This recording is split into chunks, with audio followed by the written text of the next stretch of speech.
eso, gracias por venir. Bueno, hoy volvemos a la filosofía, que de vez en cuando ya sabéis que hacemos cursos, pues esto es simplemente una conferencia, pero espero que sustanciosa. Bueno, ni qué decir tiene que la filosofía en esta época es vital, que nos oriente en el sentido en época de tribulaciones como esta, pues es, digo, vital. El título de la conferencia es Max Fischer, los espectros del tardocapitalismo, que es un libro que ha escrito Germán Cano sobre Fischer, fundamentalmente, sobre el realismo capitalista y la crítica cultural y política e ideológica del neoliberalismo o del tardocapitalismo, como quiere llamarlo Germán. Para su introducción, sabéis que hicimos dos películas, una que era la de El caballo de Turín y otra Los hijos de los hombres de Bélatar y luego Los hijos de los hombres de Alfonso Cuarón. Bueno, esto es un poco para enmarcarnos en los tiempos del final del capitalismo, una hipótesis, y en el final de los tiempos, porque el ambiente es apocalíptico en las dos películas, ¿no? Y estas dos películas nos sitúan ante un diagnóstico, o varios, uno relacionado con la crisis, con el fin de la historia, que es el libro de Fukuyama, y otro relacionado con aquella frase de Frederick Jason que dice que es más fácil imaginarse el fin del mundo que el fin del capitalismo.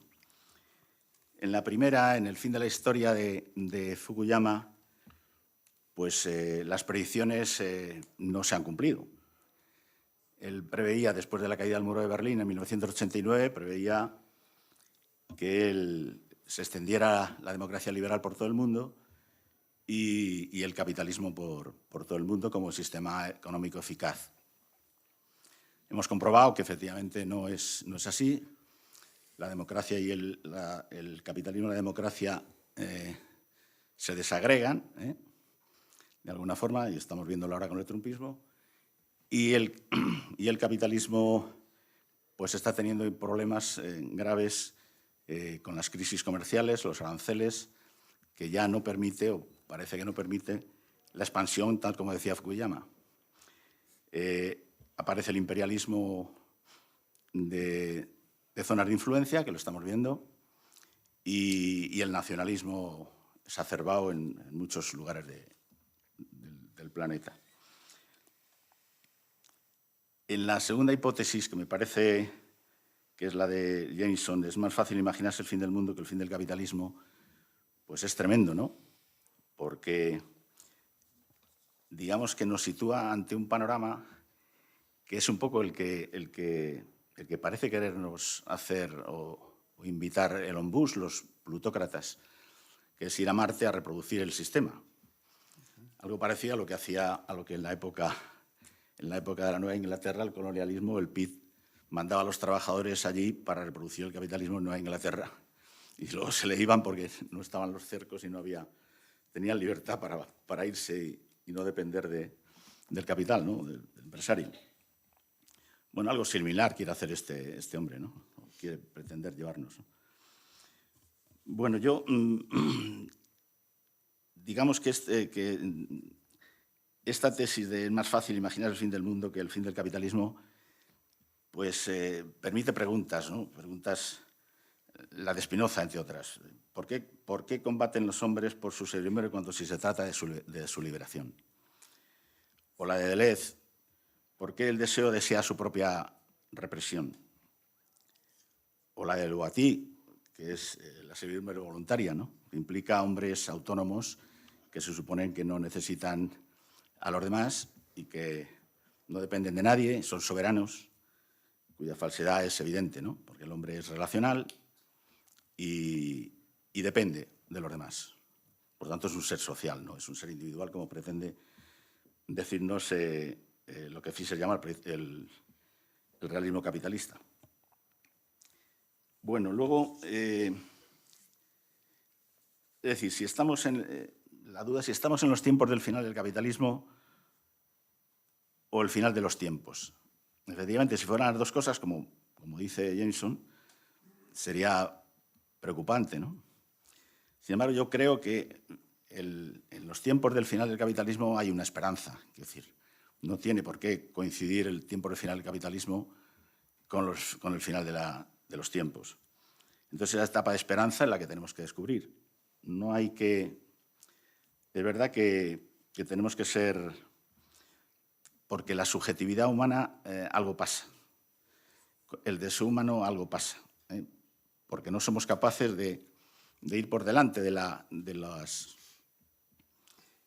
estructura del capital que nos lleva fetichistamente a consumir mercancías, ¿no? Y, claro, Marx ya dijo en la primera página del Capital que el capitalismo es... La riqueza del capitalismo es una acumulación de mercancías infinita, ¿no? Pues si caemos en eso, efectivamente, si seguimos esa vía, es dudoso que podamos tener un margen de maniobra para evitar el final de los tiempos. Bueno, esto es un poco apocalíptico, pero hay que ir pensando estas cosas porque no estamos en el mejor de las situaciones subjetivas, ¿no? El deseo no va por ahí.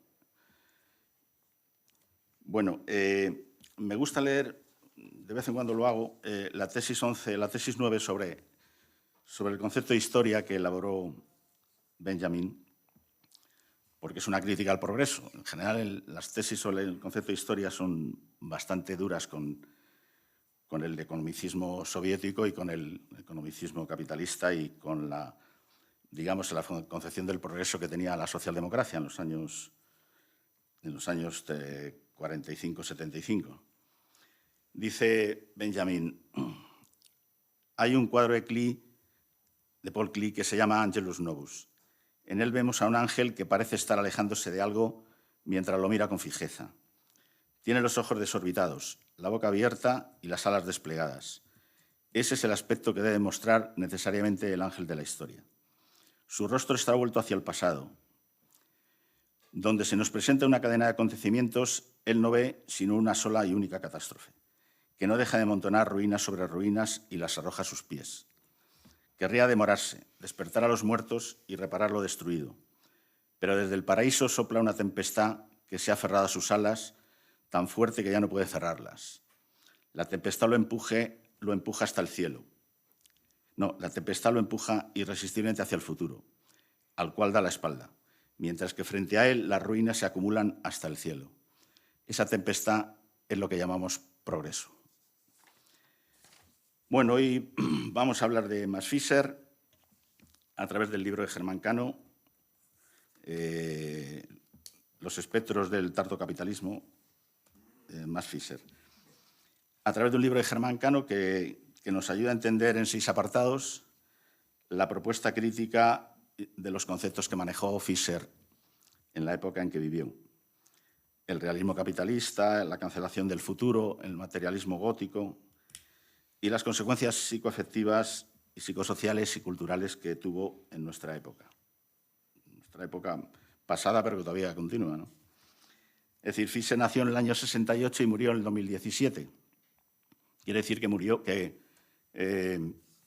vivió toda la época de la crisis del estado de bienestar. Empezó con el neoliberalismo de los años 70 y 80, es decir, recordaréis los teóricos del Camino de Servidumbre, un libro de Monmis, la escuela austriaca, luego la escuela, los Chicago Boys, Milton Friedman, luego vinieron los Reagan y Thatcher, es decir, no hay alternativa de Thatcher. Y todo esto lo vivió y también vivió, casi al final, la crisis del neoliberalismo en el 2008, que fue un batacazo a todos los ciudadanos del mundo y que tuvimos que salvar a la banca, como sabéis, en una de las crisis parciales o generales, que llamaron la gran recesión, que el capitalismo suele otorgarnos. Bueno, para aprender de esto un poco y escuchar un poco la crítica de Fischer, está con nosotros un amigo del colectivo, Germán Cano, y uno de los jóvenes filósofos más interesantes que hay en España. Además es joven, que es muy importante, que nos siga durando. Bueno, ha escrito muchos libros. Por el 15M le conoceréis. Fuerzas de flaqueza hizo un libro sobre el 15M que os recomiendo. Del desencanto al populismo. Encrucijada de una época, con Jorge Alemán. Transición Nietzsche. Trabajé, sabéis que participa en el seminario Nietzsche Complutense, que ya tuvimos nosotros aquí un curso de 10 ponencias y él participó. Y luego, por otra parte, académicamente, doctor en filosofía y profesor titular de filosofía contemporánea en la Universidad de Alcalá de Henares. No, estoy en la Complutense. Ah, era en la Complutense. Sí, sí. Joder, pues creí que estás en Alcalá. No, sí. Has venido aquí ya. Está bien eso. Bueno, os dejo con él para ver la crítica de Fischer al sistema. Muy bien, pues muchas gracias, Eugenio. La verdad es que es un placer estar aquí. Muchas gracias a todos y todas por estar aquí en esta mañana tan fría, ¿no? Aunque me imagino que aquí estáis más acostumbrados y acostumbradas al frío. Y gracias al colectivo ruso, estaba pensando ayer, ¿no?, todo lo que ha pasado desde hace 10 años, desde que nos conocemos, desde que conocí a Félix y a Eugenio. Son 10 años en los que han pasado muchas cosas en España, en el ciclo político. Yo os conocí efectivamente pues, en el momento final del 15M, luego pues, todo eso tomó forma política a través de un partido político y seguí un poco colaborando con vosotros y con el colectivo, y me alegra mucho de que tengáis esta vitalidad aún Sigamos, ¿verdad? con tantos años, ¿no? Y porque son espacios absolutamente necesarios en este contexto. Ah, vale, decidme eso. Me acerco más. Vale, de acuerdo. Vale. Bueno, efectivamente voy a hablar de Mark Fisher, no tanto del libro. Este es un libro que fue resultado de una oferta por parte de la editorial Gedisa, que desapareció, no creo que por el libro, sino por otras circunstancias, y fue absorbida por Herder, o sea que es un libro que ya no se puede encontrar en el mercado. Me imagino me quedarán todavía ejemplares de la primera o de la segunda edición, creo que hubo 2 ediciones, pero bueno, si seguís interesados en el autor, o si esta charla os hace pues, sentir curiosidad por profundizar en su figura, yo os recomendaría directamente la lectura de su obra. Es verdad que la charla va a tener como título Espectros del tardocapitalismo, pero como entiendo que muchos y muchas de vosotras no estáis familiarizados con este autor, voy a dar algunas claves de por qué entiendo que es una figura interesante para pensar nuestro contexto.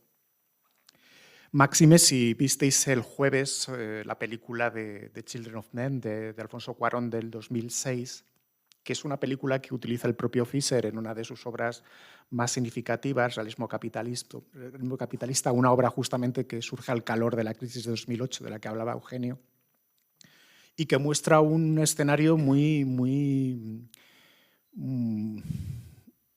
próximo a lo que está sucediendo en Estados Unidos. No sé si aquellos y aquellas que visteis la película el jueves os vino a la cabeza lo que está pasando en Minneapolis, lo que está pasando con la política de inmigración en Estados Unidos. Pero lo primero que me vino a la cabeza cuando vi las escenas de lo ocurrido en Minneapolis estos días fue justamente Children of Men, donde Alfonso Cuarón, partiendo de una novela que lleva el mismo nombre, buscaba generar una distopía distinta, o trataba de presentar un horizonte distópico algo diferente de los paisajes distópicos que son tan habituales en Netflix, en nuestras plataformas, digamos, telecomunicativas o mediáticas, ¿no? Es un lugar común, y esto tiene que ver con lo que también planteaba Eugenio en relación a esa frase de G. Jameson. Ya, pues básicamente es una frase que es atribuida a los dos, y que es más difícil imaginar el fin del capitalismo que el fin del mundo, ¿no? Luego volveré a Children of Men y al realismo capitalista, pero conviene que reparemos, así como primera idea, que el paisaje cultural y sociopolítico que describe Fischer en su obra tiene mucho que ver con lo que podemos llamar el momento regresivo actual. Es cierto que hay algunas diferencias entre lo que Fischer llama realismo capitalista y lo que ha venido después, diferencias a las que aludiré dentro de un momento, pero digamos, es una especie de estructura afectiva o de reflexión sobre la dinámica afectiva de nuestro tiempo que está muy ligada a lo que estamos viendo todos los días en el telediario, ¿no? Hay diferencias, luego volveré sobre esto, pero anticipo un poco la idea. Hay diferencias entre el diagnóstico que realiza Fischer en 2009 en Realismo Capitalista y lo que está aconteciendo hoy, porque entre tanto ha acontecido algo en el mundo, no solamente a escala geopolítica, sino también a escala, digamos, molecular, que es la introducción de un paradigma reaccionario regresivo, neofascista, posfascista, como queráis llamarlo, ¿no? Donde la figura de Trump, digamos, ocupa casi todo el espacio. Es impresionante cómo la habilidad que tiene Trump para ocupar todo el espacio mediático. Es que todos los días te levantas por las mañanas y hay un titular. Y esto también obedece a una estrategia comunicativa, ¿no? De saturar siempre el espacio comunicativo, ¿no? O sea, que no, la intención de que no se hable otra cosa de lo que él quiere que se hable, ¿no? Pero curiosamente, Fischer se suicida, y esto también es un dato significativo, el día antes de la toma de posesión de su primer mandato por parte de Trump, ¿no? O sea y ya en la última clase que él imparte antes de fallecer, previendo que Trump va a ser el próximo presidente de Estados Unidos, hace algunas indicaciones muy interesantes también en relación a lo que él pensaba una década antes en relación al realismo capitalista. Él dice que el diagnóstico del realismo capitalista sigue siendo válido, luego trataré de profundizar por qué, pero se ha producido una modificación. O sea, lo que estaríamos viviendo ya no es una situación de realismo capitalista, sino casi de irrealismo capitalista, ¿no? Es decir, porque la problemática de la ficción, la problemática de las fake news, la problemática de generar dinámicas comunicativas a todo precio, ha modificado en cierto modo el diagnóstico que Fischer planteara después de la crisis capitalista de 2008. Digamos que lo que estamos viviendo hoy en día es una alianza, un vínculo inédito entre un neoliberalismo en crisis y una posición ya directamente autoritaria. Y esto, claro, modifica en cierto modo el espacio de 2008. Cuando Fischer habla de realismo capitalista está teniendo en mente básicamente la segunda vía de Tony Blair. No está pensando incluso en un horizonte tan explícitamente regresivo como el que estamos viviendo. Y plantea esta reflexión sobre lo que llama realismo capitalista teniendo en cuenta su posición como profesor en lo que podemos llamar la fase de educación terciaria en Gran Bretaña, en el Reino Unido, ¿no? Justamente como profesor de terciaria en Inglaterra, percibe que las medidas de la segunda vía de Tony Blair han inaugurado un nuevo espacio, una nueva fase dentro del capitalismo que él llama justamente así, ¿no? Realismo capitalista, ¿no? Luego también plantearé por qué utiliza este término y por qué su experiencia como profesor le lleva a profundizar en este diagnóstico, ¿no? Y esto es significativo y quizá también una forma de empezar a entender desde dónde piensa este personaje, ¿no? Claro, pensar como profesor o realizar un diagnóstico como profesor de nuestra sociedad contemporánea indica una cierta relación con la transmisión del saber. Un profesor básicamente es alguien que se encarga de transmitir una herencia, una cultura, un saber a las nuevas generaciones. De ahí su papel de mediación, ¿no? Una función de mediación que no solamente tiene esta fase o esta parte bonita, ¿no?, de transmisión del saber, también es un reproductor del sistema social. O sea, un profesor no es solamente alguien que puede inocular, ¿no?, el amor por la cultura o la curiosidad por las ciencias o por los saberes de diferente tipo a las nuevas generaciones. Un profesor también es un elemento donde el sistema se reproduce a sí mismo, donde el sistema también se estabiliza.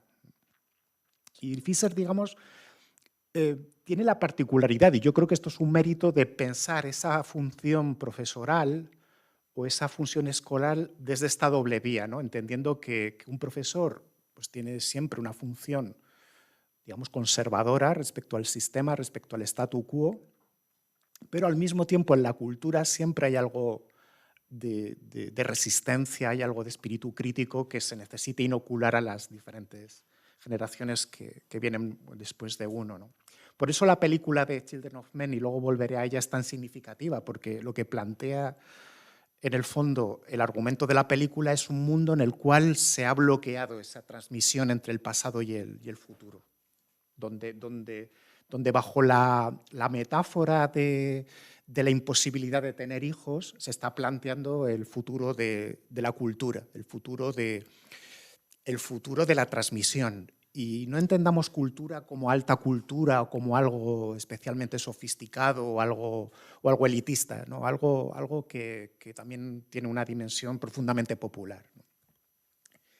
Bueno, ¿por qué una figura como Fisher puede ser interesante en 2026, ¿no? ¿Quién es? ¿Es un educador del siglo XXI? Un campo de fuerzas donde se revelan ciertas tensiones epocales, un crítico cultural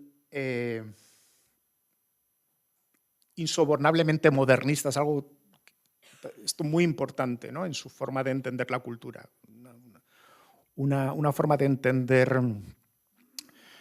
la estética, una forma de entender la relación con la música, con la propia comunicación, que en el fondo hunde las raíces en las vanguardias del siglo pasado, una cierta sensibilidad vanguardista del siglo pasado. Es, por tanto, un crítico cultural modernista, o es el mensajero de una cultura de izquierdas por venir. Posiblemente lo que Fisher sea es todo esto al mismo tiempo, algo que él concentra en una reflexión con la que empezaría un poco a roturar el terreno. Él, cuando funda con otros compañeros y amigos una editorial que se llama Zero Books, dice que la función de la editorial ha de ser intelectual sin ser académica y popular sin ser populista. Me parece que es una primera buena definición para pensar desde dónde habla Fisher, ¿no? Repito, intelectual sin ser académico. Uno puede plantear un discurso intelectual de cierta calidad sin insultar a los receptores o sin infantilizar a los receptores. Hay una voluntad, ¿no? de no renunciar a la teoría, de no renunciar a cierto planteamiento intelectualista, una cuestión que está bajo sospecha continuamente, ¿no? Hay una feroz crítica del antiintelectualismo en Fisher, y esto es algo que yo creo que le conecta con el joven Marx, o el Marx de todas sus fases, ¿no? Esta idea de que el planteamiento emancipador o la transformación de la sociedad tiene que involucrar de alguna forma un diagnóstico teórico, y que ese diagnóstico teórico ha de ser accesible porque se presupone una inteligencia común desde la cual comprender ese mensaje teórico. Esto también plantea en el comunicador el esfuerzo de ser accesible, pero teniendo en cuenta algo que para Marx y para Fisher es fundamental, que es no infantilizar al receptor del discurso, no dar por tonto a quien que va a escucharte. Entender que aunque el mensaje a comunicar sea difícil, uno tiene que tener la generosidad intelectual de pensar que el otro va a comprenderte, ¿no? Aunque se lo pongas difícil. Esto, claro, contrasta con la posición de quien, cuando comunica, quiere simplemente halagar el oído de quien lo escucha. hay una voluntad, por tanto, de cierta tensión, ¿no? Son cosas complejas, pero tenemos que confiar, y hay que confiar siempre en que el receptor va a hacer el esfuerzo de escucharte, ¿no? Por eso hay una reivindicación del discurso intelectual, pero aborreciendo lo académico.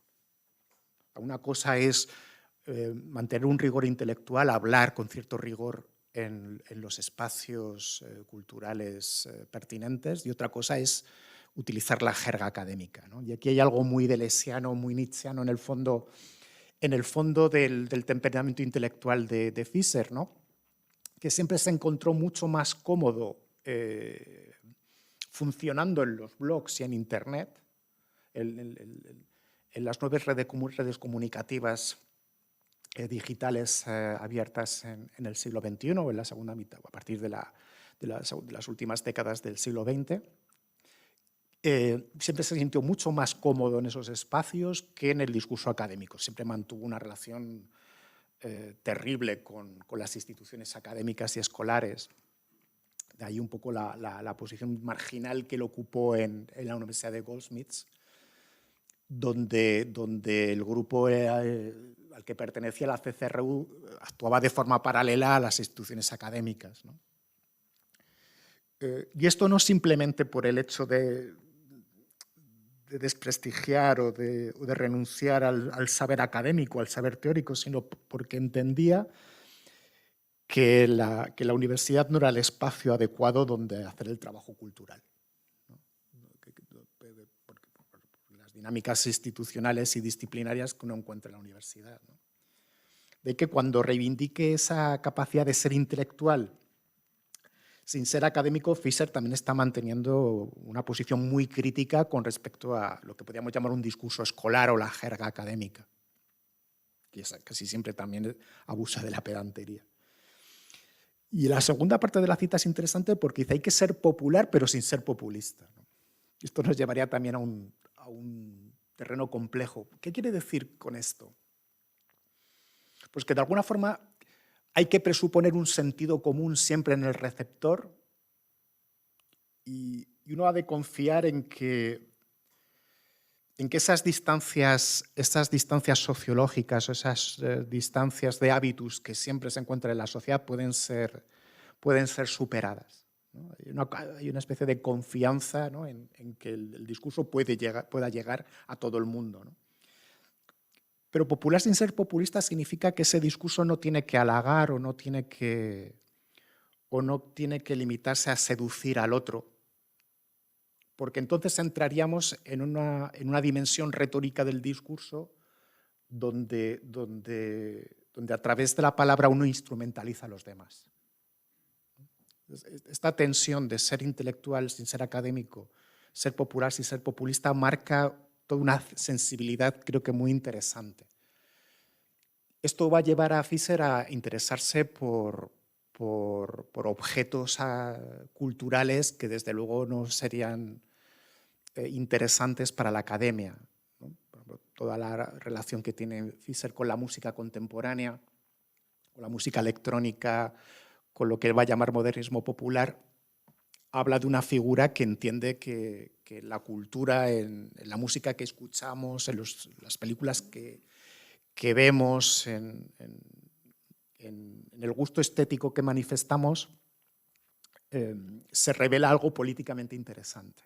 Se revela una sensibilidad abierta al mundo o cerrada al mundo. Podríamos discutir, y quizás esto lo podemos hablar más tarde, en qué medida hay un exceso culturalista en esta perspectiva, ¿no? donde la problemática de la cultura ocupa mucho más espacio que, por ejemplo, una reflexión económica o sociológica, ¿no? En qué medida se le va la mano a Fischer y a otros autores en lo que podríamos llamar un giro culturalista a la hora de plantear los problemas, ¿no? O sea, ¿por qué en una película como Children of Men registramos o captamos mejor el espíritu de época que en un análisis económico, por ejemplo? Esto estaría bien discutirlo, ¿no? ¿Por qué en determinadas expresiones artísticas se refleja mejor la época que, pues, en un análisis del CIS? no quiero decir con esto que las dos cosas sean incompatibles, ¿no?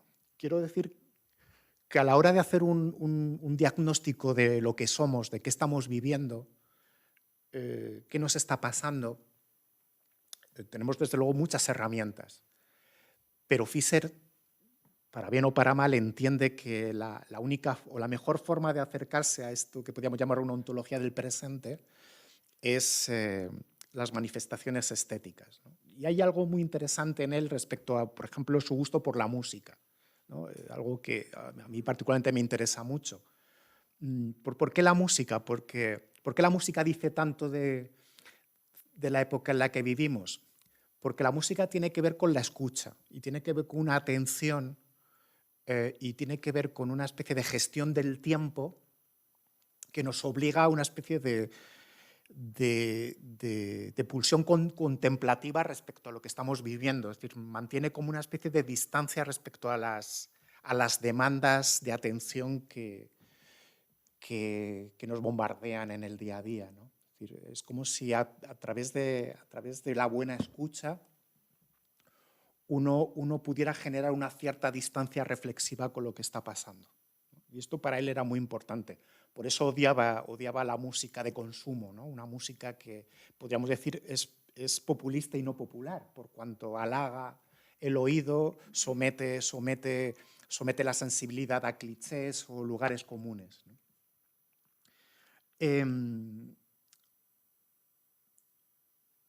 Es, por así decirlo, un tipo que se interesó mucho por cómo educar el gusto, cómo educar la sensibilidad en un mundo, el del capitalismo tardío, el del tardocapitalismo, donde todo se envuelve como una mercancía, ¿no? y donde la lógica temporal del capitalismo nos sume en una especie de indiferencia aturdida, ¿no? donde van pasando los objetos de consumo, pero el sujeto no se compromete en última instancia con nada, ¿no? Porque está como entumecido respecto a los estímulos que va recibiendo, ¿no?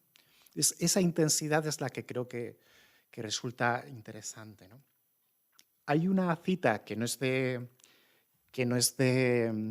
Fischer, sino de un autor que él leyó de forma muy intensa, que es Gilles Deleuze, en la primera gran obra de Deleuze, que es Diferencia y Repetición, donde Deleuze apunta a una problemática del aprendizaje que creo que es muy afín al espíritu de Fischer, ¿no? Dice Deleuze en Diferencia y Repetición lo siguiente, habla de cómo aprendemos, ¿no? Cómo surge esa chispa del aprendizaje. Claro, seguro que todos y todas tenemos la experiencia de haber ido a clase y haber estado en clase, pero no aprender, ¿no? O sea, hemos interiorizado contenidos,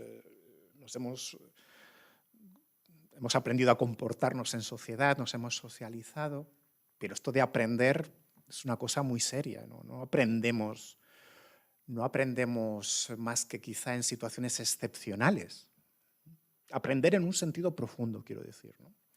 Y decía Deleuze en Diferencia y Repetición, y creo que esto se le aplica muy bien a Fischer en lo que fue el experimento de la CCRU en los 90, decía Deleuze lo siguiente, dice, no aprendemos nada con aquel que nos dice, haz como yo. Nuestros únicos maestros son aquellos que nos dicen, haz junto conmigo, y que en lugar de proponernos gestos que debemos reproducir, supieron emitir signos susceptibles de desarrollarse en lo heterogéneo. Claro, esto plantea una relación entre quien enseña y quien recibe muy diferente de la pedagogía tradicional, o de una relación que podríamos denominar jerárquica, ¿no? Yo te digo lo que tienes que aprender. De hecho, y esto también podemos discutirlo luego, lo que parece un lugar común en los debates de nuestro tiempo es la idea de que la gente no quiere aprender, de que la autoridad del saber ha entrado en una crisis irreversible, una lectura que podríamos denominar la decadencia de la cultura, ¿no? Que esto lo encontramos desde Pérez Reverte, pues yo qué sé, poned el nombre que queráis, ¿no? No, es que, claro, es los medios de Internet, Twitter, ¿no? Donde el problema al que ellos apuntan es que cierta autoridad del saber tradicional se ha perdido. Es una posición nostálgica respecto al viejo ideal humanístico del saber, ¿no? Lo interesante de Fischer, y creo que se trasluce también en esta cita de Deleuze, es que él entiende la transmisión del saber de una forma diferente. Claro que hay una crisis de la autoridad cultural, pero él no es en absoluto nostálgico porque entiende que hay posibilidades para seguir pensando la cultura desde una nueva relación con el saber, ¿no? Desde la vieja relación donde uno sabía y uno tenía que reproducir o repetir lo que se había dicho, ¿no? Claro, en un mundo digital como el nuestro, que es un mundo rizomático, en red, reticular, lo que acontece efectivamente es la defunción del saber tradicional, ¿no? Algo que ha sorprendido mucho a los periodistas, y esto es algo que viene ya desde lejos, es como las redacciones de los periódicos tienen al mismo tiempo lo que está aconteciendo en las redes sociales. O sea, ya no es el periodismo tradicional el que marca el ritmo de la información, sino que el periodismo tradicional está a rebufo de lo que acontece en el ámbito de la digitalización. Claro, esa mediación que tenía el periodismo tradicional ha entrado en crisis. ¿Esto es bueno o es malo? Bueno, pues es malo desde cierto punto de vista porque favorece una proliferación de información no discriminada donde pues aparecen muchas noticias falsas o donde, digamos, el tiempo de la comunicación se ha acelerado. Esto en los 90, para Fischer y para la gente de su generación, y más concretamente para el experimento de la CCRU, era positivo porque planteaba una supuesta democratización de la comunicación. Y de hecho, pues el 15M español fue un poco un efecto de esa proliferación de las nuevas tecnologías, porque ya uno podía introducir mensajes en la sociedad al margen del país, del ABC o del mundo o de la televisión, ¿no? Pero es verdad que la contrapartida de esa crisis de la autoridad comunicativa tradicional ha degenerado en situaciones que tampoco son positivas, ¿no? Quiero llamar la atención, por tanto, sobre la ambivalencia, ¿no? de lo que ha sucedido, de lo que está sucediendo, y de cómo, a la luz de esa ambivalencia, la posición de Fischer no es nostálgica respecto al viejo marco cultural y su autoridad que, bueno, parece moribundo, ¿no? Porque parece, y quizá podemos convenir, o podríamos convenir en el hecho de que estamos viviendo un momento de mutación profunda, de umbral en todos los sentidos, ¿no? Desde lo que supone la erosión de viejas figuras simbólicas, ¿no? Pensemos en Julio Iglesias, por ejemplo, o en Plácido Domingo, lo que está aconteciendo también en ese marco, ¿no? O sea, como figuras simbólicamente muy apreciadas y muy valoradas en la sociedad o que bueno, marcaban, digamos, cierta tendencia, están siendo sometidas a un escrutinio impensable hace unos años, ¿no? Hablo esto como mero síntoma de un cambio epocal más profundo, en donde efectivamente la nueva sensibilidad feminista también tiene mucho que decir, ¿no? Y de todo este espíritu participa Fischer, ¿no? ¿Quién es sociológicamente hablando? Pues es efectivamente un tipo que nace en el 68 y muere en 2017, es decir, tendría 57 años, que como él mismo se definió al mismo tiempo, llegó tarde a la emergencia del punk en los 70, era un crío cuando los Sex Pistols lanzaban el mensaje de no futuro, de no future, Por tanto, pudo participar generacionalmente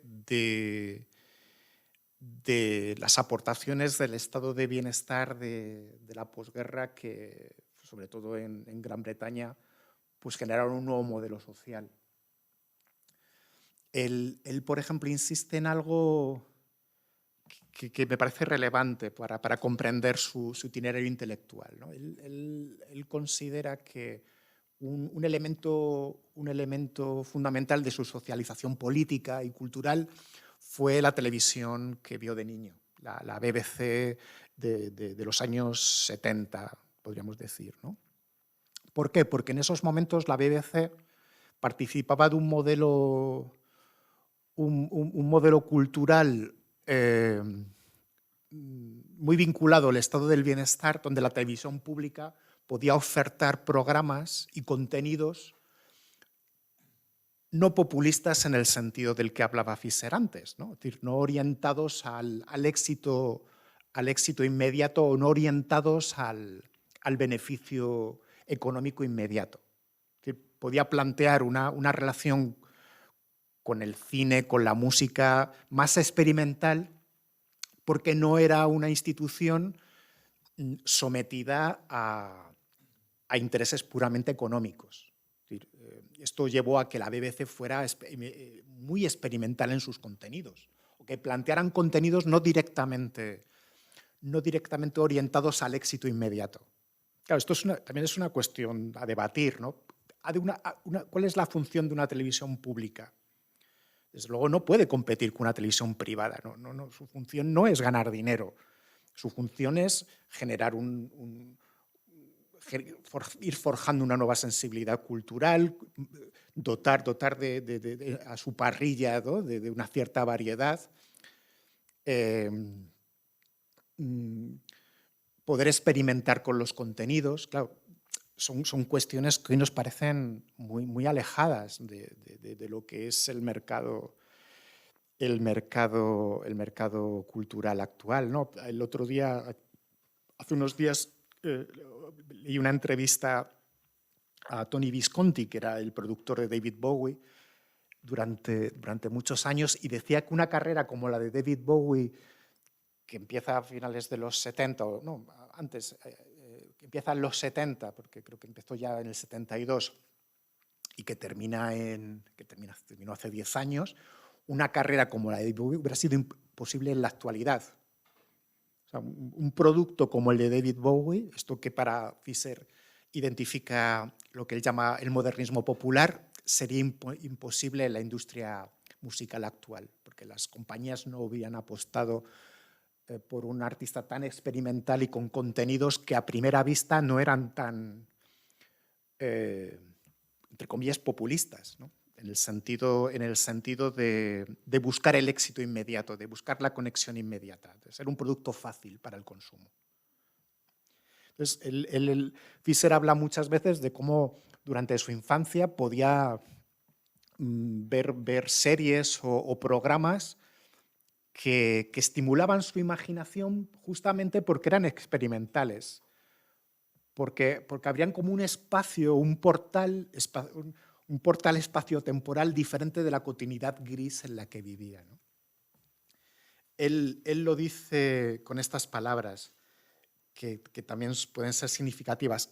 Es una cita que realiza a un fanzine que se llamaba Sevich Mesías, ¿no? Un fanzine, tampoco es esto relevante. Este fanzine está escrito para aquellos que no podían ser regenerados, aunque quisieran serlo. Son los no regenerados, una generación perdida, siempre anhelando el tiempo que nos acaba de eludir. Aquellos que nacieron demasiado tarde para el punk, pero cuyas expectativas se elevaron por su resplandor incendiario. Los que vieron la huelga de mineros con ojos de adolescentes partidistas, pero que eran demasiado jóvenes para participar realmente en la militancia. Aquí también hace mención de otra experiencia generacional que fue decisiva en la transformación del estado de bienestar británico al modelo neoliberal que en esos momentos impulsaron en el Reino Unido Margaret Thatcher y Ronald Reagan en Estados Unidos, ¿no? La huelga de los mineros fue un hecho fundamental porque claro, fue la derrota del sindicalismo en manos del neoliberalismo y un momento traumático para la izquierda de la época, ¿no? Y toda esta generación vive de esa derrota. Esto se puede ejemplificar y creo que aquí en el colectivo ruso, creo recordar hace años, habéis puesto alguna película al respecto. Hay varias películas, Full Monty, Tocando el viento, ¿no? que describen ese momento donde Margaret Thatcher dobla el brazo a los sindicatos y plantea un modelo que es el que ha ido reproduciéndose hasta 2008 y cuya crisis coincide con lo que estamos llamando ahora, que es la continuidad o la alianza entre la crisis del neoliberalismo y el momento regresivo, ¿no? Entonces, claro, esto también supuso para la generación de Fischer un palo, ¿no? Cómo forjar una dinámica de izquierdas o cómo forjar una política cultural de izquierdas en este contexto, ¿no? donde también la socialdemocracia pues, no parecía disfrutar de un buen momento y donde el laborismo inglés tiene también unas peculiaridades nacionales que quizá no sean las mismas que en otras latitudes, ¿no? Bien, pues si queréis voy a empezar a plantear algunos temas que creo que son relevantes para comprender nuestro momento histórico y que encontramos en su obra de Fischer. La cuestión del tiempo. Empecemos por la cuestión del tiempo, ¿no? La temporalidad, esto que planteaba Eugenio al principio.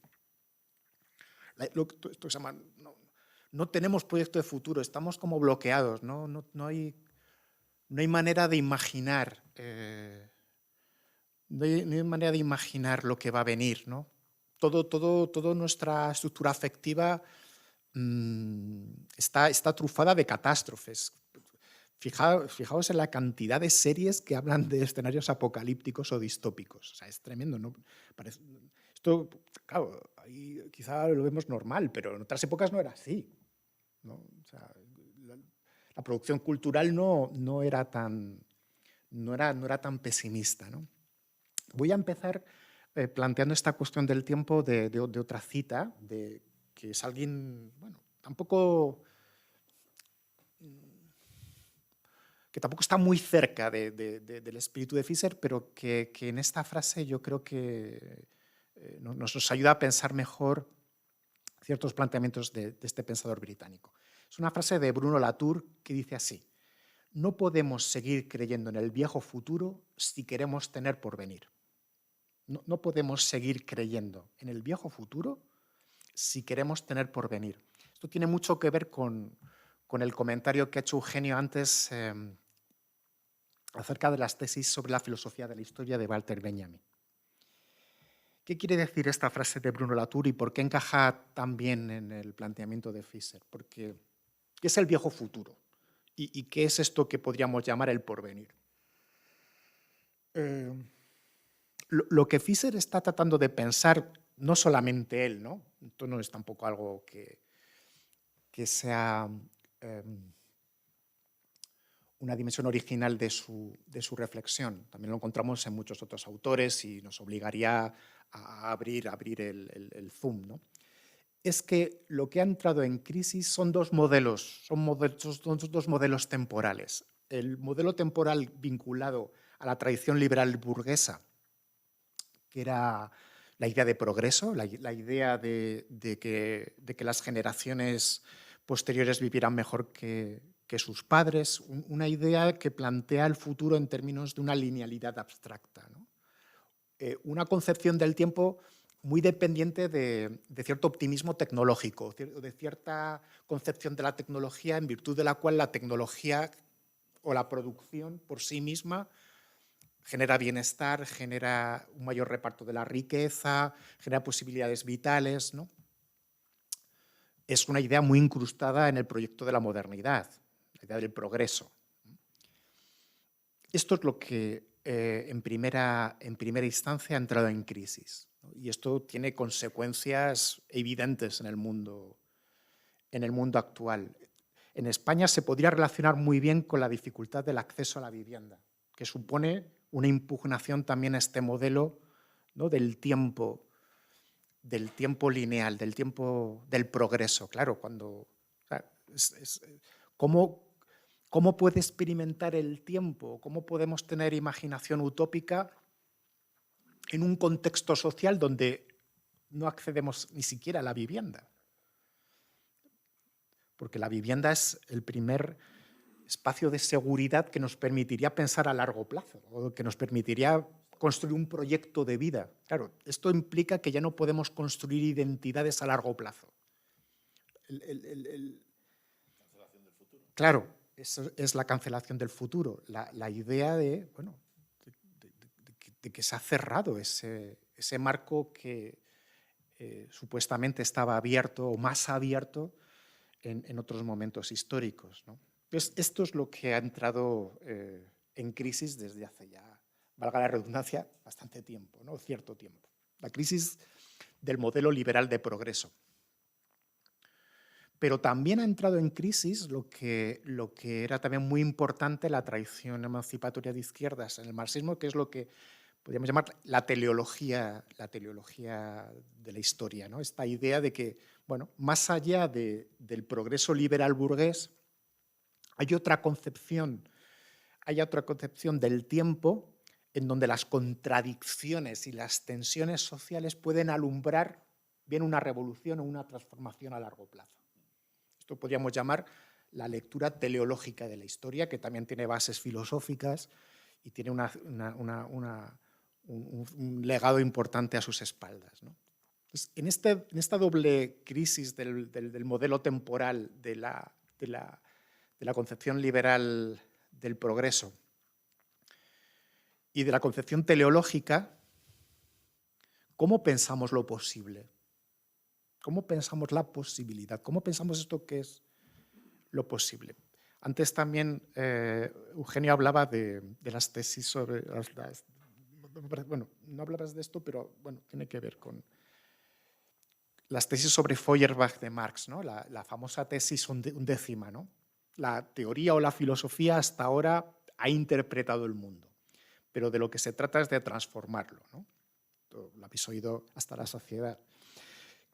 Ahí encontramos una visión teleológica de la historia, porque el joven Marx entendía que en el dolor del presente, en la cruz del presente, en las contradicciones y las tensiones y en los malestares profundos del presente, se abría de forma potencial una posibilidad futura de porvenir, una posibilidad futura de bienestar, una posibilidad futura de mejora.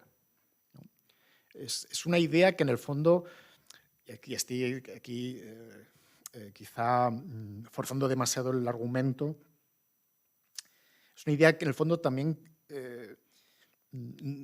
la que subyace un planteamiento religioso, un planteamiento teológico cristiano.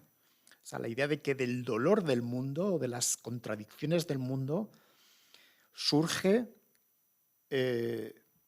lo positivo, o surge el futuro, o surge el porvenir. Es una idea muy arraigada culturalmente. O sea, del dolor, del sacrificio, de la cruz, procede de forma potencial y latente el futuro. De ahí que una sociedad no pueda evitar confrontarse con ese dolor o con ese malestar, porque a la larga, en ese malestar o en ese dolor, se alumbra un potencial de porvenir. Esta idea es la que también ha quedado impugnada. Y esto es una putada, en el sentido de que si ya no tenemos narrativa o no tenemos ya el relato del progreso y tampoco tenemos ese relato en virtud del cual los dolores del presente podían permitirnos vislumbrar un futuro mejor, ¿qué nos queda? ¿Cómo pensamos el tiempo? Y este es el dilema en el que se encuentra Fischer. Podríamos decir, si se agota la concepción liberal del progreso y se agota la concepción teleológica, solamente nos queda la melancolía, la nostalgia, o solamente nos queda el nihilismo. Fischer no compartiría esta idea y parte de un planteamiento, en el fondo nietzscheano, en el cual lo posible puede alumbrarse de una forma distinta, ¿no? Lo posible no viene de un guión predeterminado, sino viene de un contacto con el presente, de un mejor contacto con el presente. Claro, construir un planteamiento emancipador desde estas coordenadas es complejo, nos lleva a un escenario de problemas distinto. Pero esto es lo que está en la cita de Latour. No podemos seguir creyendo en el viejo futuro. El viejo futuro es el viejo futuro que correspondía a la tradición liberal del progreso y a la concepción teleológica.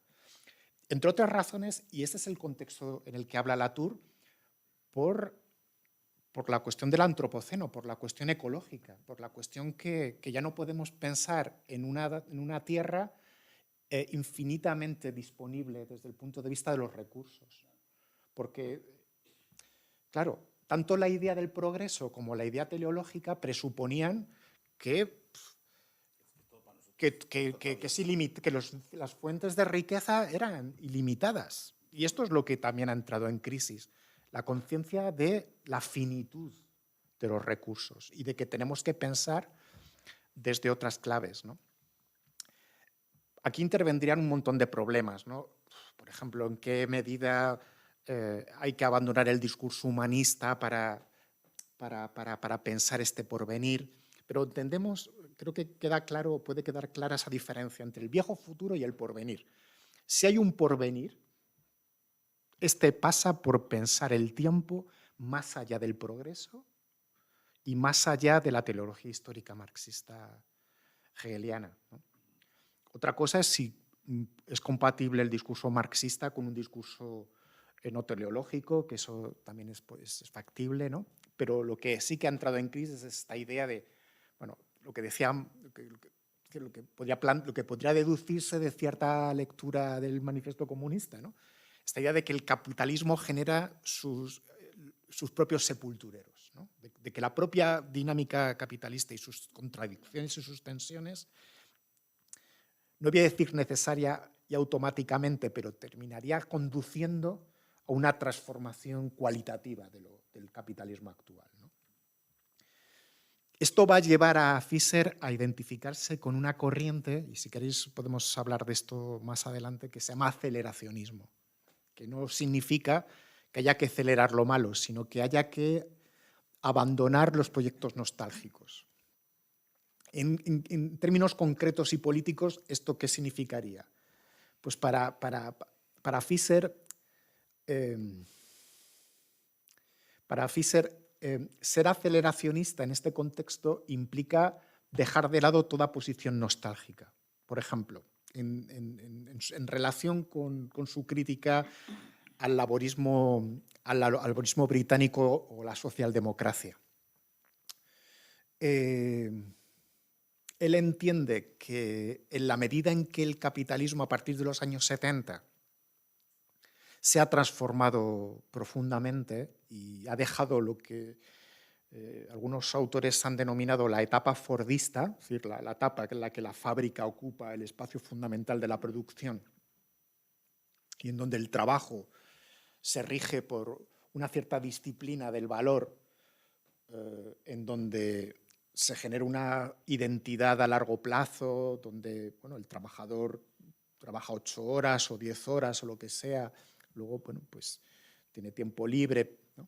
Donde su acceso a la ciudadanía pasa por esa identidad del trabajo. Todo ese modelo habría entrado en crisis, lo que se ha llamado el paradigma fordista de producción. Habríamos entrado a partir de los años 70 en una economía cualitativamente distinta, donde la producción cambia de tenor, donde la cultura, la digitalización y la información ocupa un factor muy importante, y en donde la fábrica se ve desplazada por otros escenarios, en donde la producción ya no acontece simplemente en el ámbito fordista de la fábrica, sino en otros contextos, ¿no? esta transformación de la economía fordista en una economía postfordista habría también transformado las identidades, con lo cual, claro, Fisher entiende que a partir de los años 70 no podemos identificar esto que se llamaba clase trabajadora de la misma forma. En la medida en que la fábrica o ese epicentro fordista entra en crisis y donde el capitalismo asume una forma diversa, cambia la identidad de clase y, por tanto, debemos hacer una política ya no nostálgica respecto a un modelo que ya ha desaparecido. Por eso también es muy crítico con aquellas posiciones emancipatorias o de izquierdas que apelan a un sujeto nostálgico llamado clase trabajadora que ha modificado su fisonomía desde los años 70. Porque esa identidad no es la que encontramos en el día a día del siglo XXI.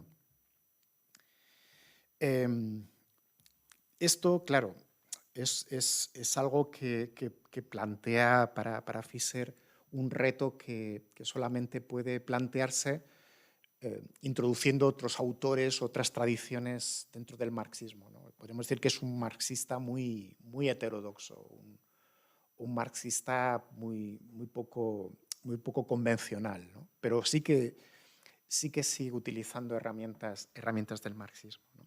Siguiendo con esta cuestión del tiempo, ¿no? Y volviendo más de lleno a la película. Dice Fisher en Realismo capitalista, en la obra de 2008. Al mirar Children of Men, inevitablemente recordamos la frase atribuida tanto a Fredric Jameson como a Slavoj Žižek: es más fácil imaginar el fin del mundo que el fin del capitalismo. El latiguillo recoge con exactitud lo que entiendo por realismo capitalista, la idea muy difundida de que el capitalismo no solo es el único sistema económico viable, sino que es imposible incluso imaginarle una alternativa. O sea, lo que a Fisher le interesa es pensar cómo después de la crisis de 2008, que fue una crisis, lo ha comentado Eugenio, vamos, demoledora, por recordad cómo tuvimos que salvar los bancos y cómo, bueno, el sistema financiero entró en bancarrota, ¿no? Pensad cómo en ese contexto, y el libro de Realismo capitalista es una consecuencia de ese momento histórico, cómo la izquierda fue incapaz de plantear una alternativa al capitalismo. Es decir, cómo en un momento supuestamente idóneo, ¿no? para una reevaluación del sistema, ocurrió pues que la izquierda no supo estar a la altura o no tuvo los instrumentos, las herramientas o el diagnóstico capaz de enfrentar esa crisis, ¿no? Podemos decir, bueno, pues claro, es que llevamos mucho tiempo en esta situación de perplejidad, ¿no? Pero, claro, si no es en los momentos de crisis donde pasan cosas desde un punto de vista emancipatorio, pues apaga y vámonos, ¿no? Claro, entonces por eso fue tan importante 2008 para este diagnóstico, que no es un mensaje tan lanzado, digamos, al statu quo como a la propia reflexión emancipatoria para decirles, oye, ¿hasta qué punto estamos presos de este marco ideológico? ¿No? Vamos a darle vueltas al concepto, ¿no? ¿Y qué es lo que está detrás de realismo capitalista? Lo primero que cabría decir es que realismo capitalista es un término irónico. Y esto es algo que no se ha planteado, creo, lo suficiente. Lo primero que a Fisher le viene a la mente cuando habla de realismo capitalista es cuando se habla de realismo soviético, que es un concepto, quizá a los más jóvenes no suene, pero es un concepto, una categoría que se utilizaba para definir el modelo estalinista, ¿no? Es decir, el modelo de los países socialistas realmente existentes, algo muy gris, muy burocrático, algo muy asfixiante, ¿no? Y él quiere jugar con esa con esa interpretación, ¿no? ¿Y qué quiere con esta estrategia retórica?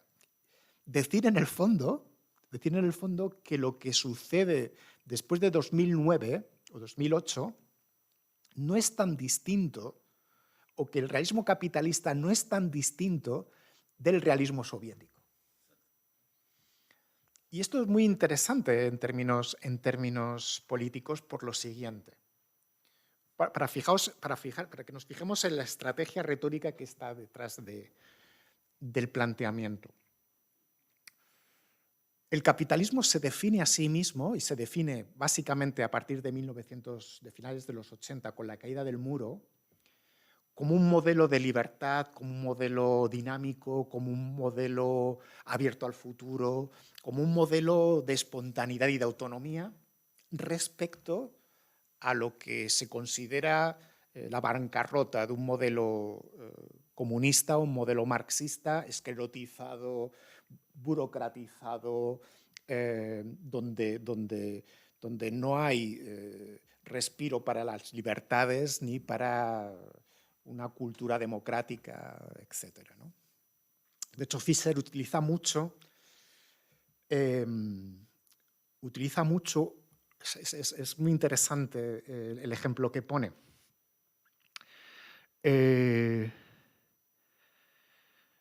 Un sketch de Apple del año 1989, donde dirigido por Ridley Scott, el director de Blade Runner y de Alien, donde se confronta la aparición tecnológica del ordenador Apple y el 1984 orwelliano representado por el régimen comunista.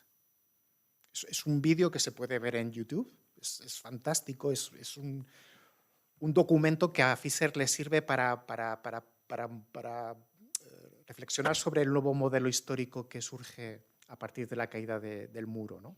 Esta idea que contrapone la libertad del mundo capitalista digitalizado, representado por Apple, frente a la decadencia del mundo soviético estalinista, ejemplificado con la novela de Orwell de 1984, El Gran Hermano, que esta es una cuestión también muy interesante, cómo la novela de Orwell sirvió a finales de los 80 y los 90 para un discurso que contraponía de forma muy poco matizada el mundo de las libertades capitalista y el mundo del totalitarismo soviético marxista, ¿no? Claro, al hablar de realismo capitalista, Fischer está dándole la vuelta a esta ideología liberal surgida a finales de los 80. Está diciendo que ese modelo o ese supuesto modelo de libertad que se enfrentaba a la burocracia stalinista es tan burocrático y tan dogmático como el mundo que supuestamente había dejado de lado.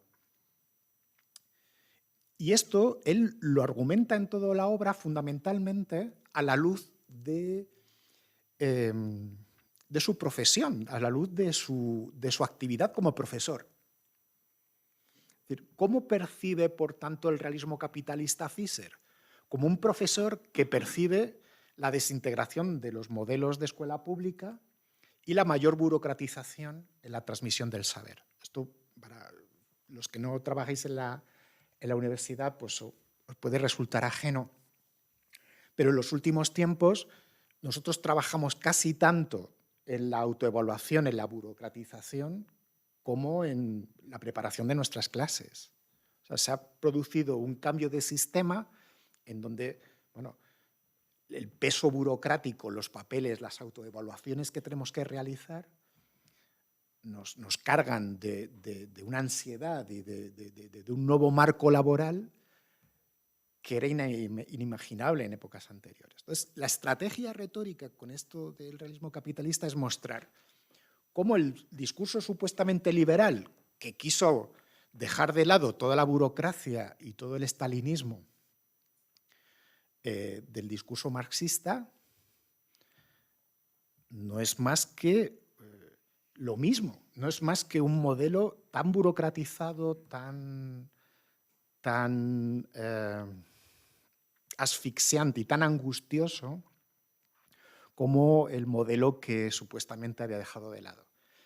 Es aquí sugerente tener en cuenta cómo Fischer valora la obra de Kafka como una obra especialmente sensible para clarificar este nuevo espíritu burocrático surgido al calor de las nuevas libertades. Hay unos apuntes muy interesantes de Fischer respecto a Kafka en Realismo Capitalista, donde él, como profesor de terciaria, se entiende como, o se percibe como un protagonista de los relatos de Kafka, ¿no? Como alguien sometido a una burocratización, a una estructura incomprensible e ininteligible que genera en él una angustia distinta, porque el problema de la obra el problema que trata de transmitir Kafka en sus relatos es cómo el individuo se enfrenta a un poder totalmente deslocalizado. Se enfrenta a un poder que no puede ser encarnado en un personaje, en un lugar, en un centro, ¿no? Es una sensación como de, bueno, que es un poco la sensación de Fischer como profesor de terciaria en el contexto del realismo capitalista, ¿no? Bueno, no sé cómo voy de tiempo, hemos empezado... Sí, termino con un par de ideas, si os parece. Vale, y comentamos, si queréis, la charla, ¿no? Children of Men le resulta a Fischer muy, muy sugerente porque plantea una distopía, como comentaba al principio, algo diferente de las distopías al uso, ¿no? Como os planteaba al principio, la película plantea el problema de la transmisión. ¿Qué sucede cuando una sociedad no puede alumbrar nueva vida, no puede concebir hijos, ¿no? Ha llegado a una situación de esterilidad extrema. Es una metáfora, evidentemente, para hablar de un desierto cultural, ¿no? Ese desierto del que hablaba también Nietzsche en el Zaratustra, ¿no? Podemos decir que del mismo modo que hay una situación tóxica, una situación de insostenibilidad ecológica,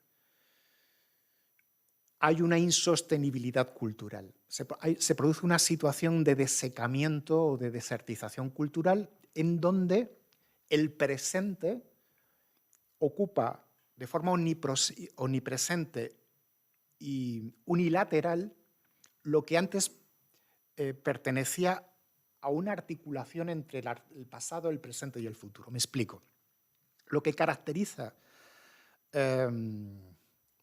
a la estructura de sentimiento del realismo capitalista es una situación en donde el presente ocupa todo el espacio temporal, en donde se produce una situación de presentismo, valga la redundancia, omnipresente, unilateral.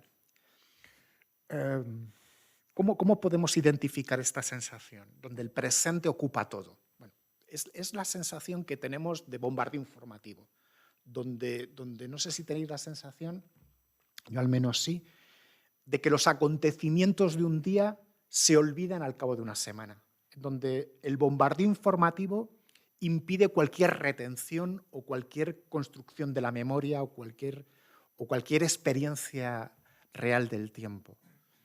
Es como si la otra cara del presentismo fuese una indiferencia respecto a lo que escuchamos, lo que recibimos, etc., ¿no?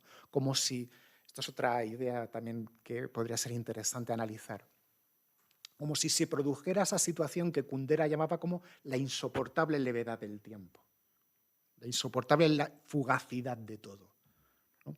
Por eso da la sensación de que, ¿no?, un día en los telediarios pasa algo, ¿no? Todos los días hay acontecimientos que terminan difuminándose al cabo de una semana. No hay, por tanto, una articulación del pasado, del presente y del futuro. Es decir, el presente,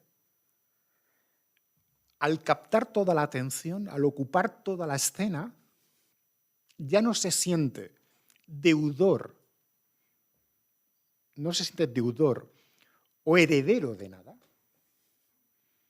pero tampoco se siente responsable de lo que pueda pasar en el futuro.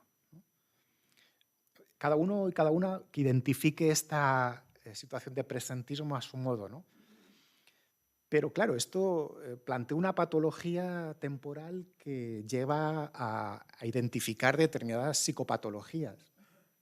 Por eso también un elemento y una parte importante de la obra de Fischer se dedica a la salud mental, ¿no? O sea, esto plantea un modelo psicológico donde la angustia es la nota predominante. A diferencia, por ejemplo, de las psicopatologías del 19, que eran psicopatologías muy determinadas del marco capitalista decimonónico que existía en la época de Freud, cuando Freud analiza la neurosis o la histeria como psicopatologías a finales del 19, está identificando unas psicopatologías muy dependientes, muy ligadas a un modelo de producción capitalista liberal que tiene unas connotaciones muy diferentes del tardocapitalismo contemporáneo.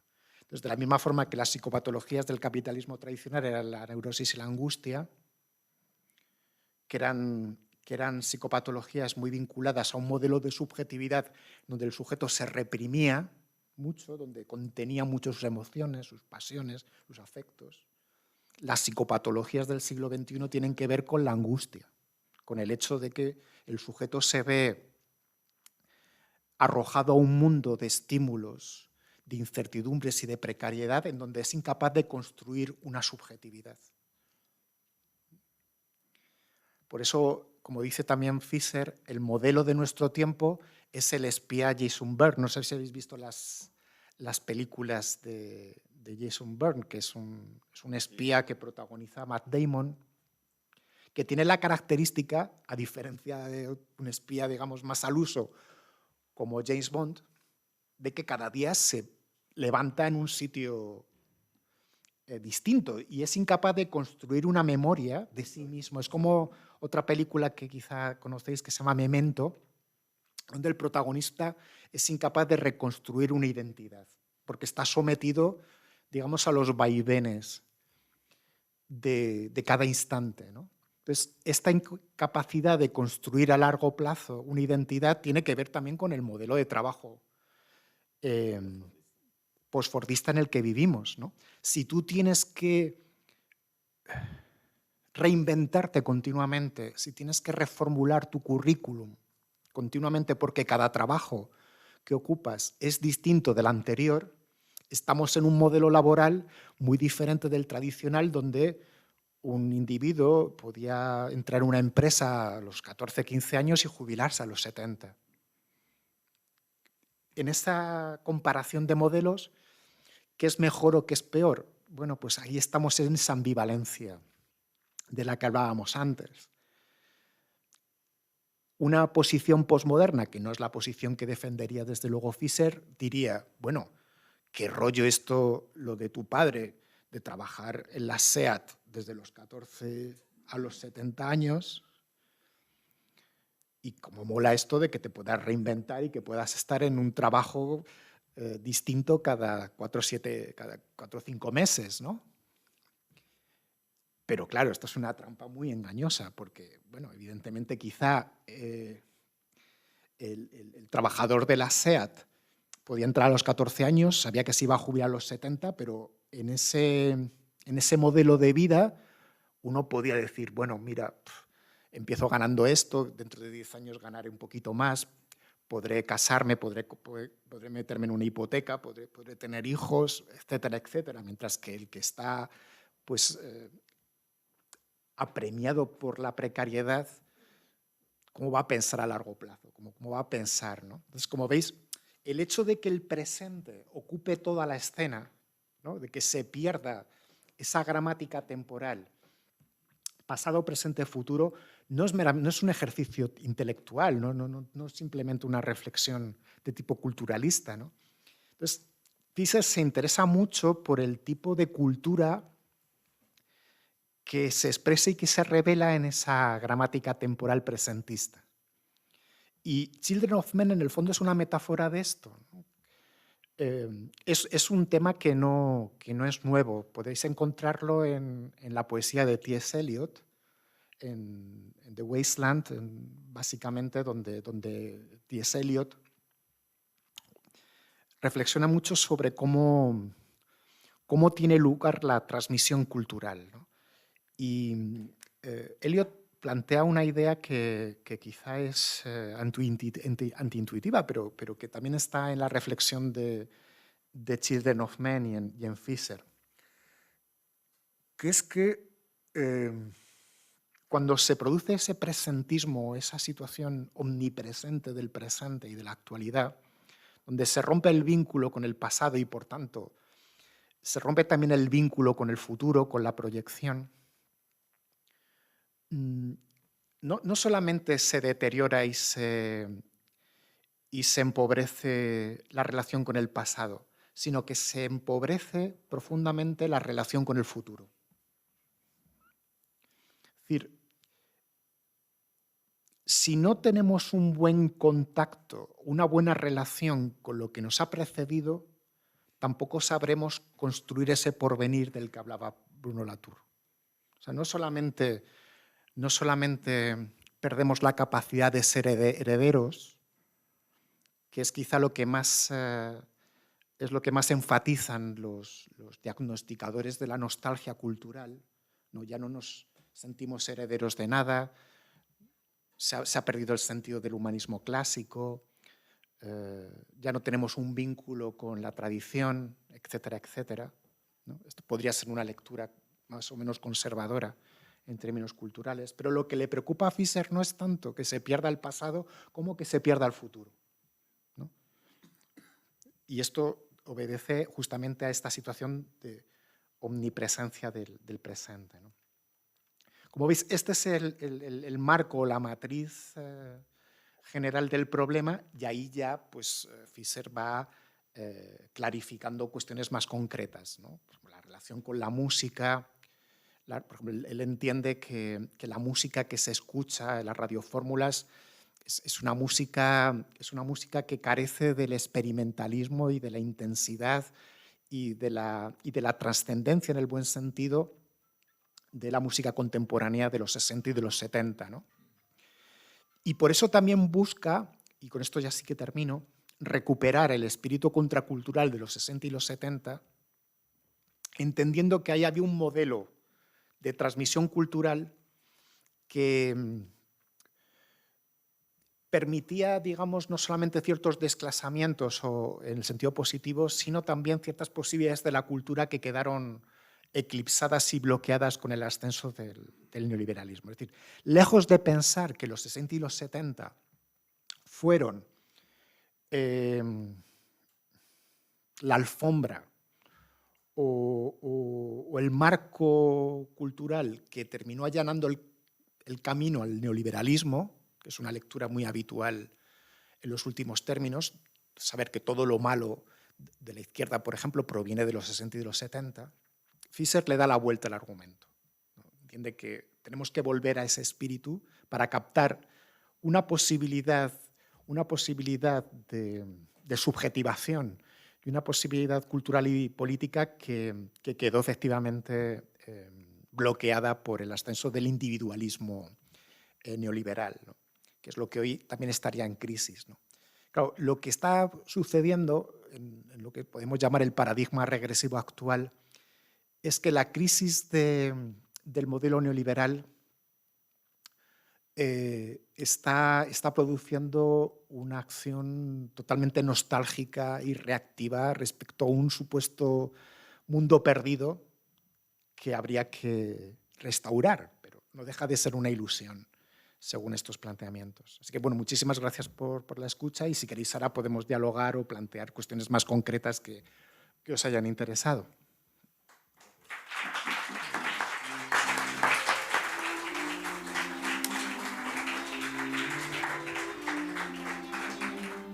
Bueno, muchas gracias, Germán, porque nos has transmitido saber sin academicismo y sin populismo.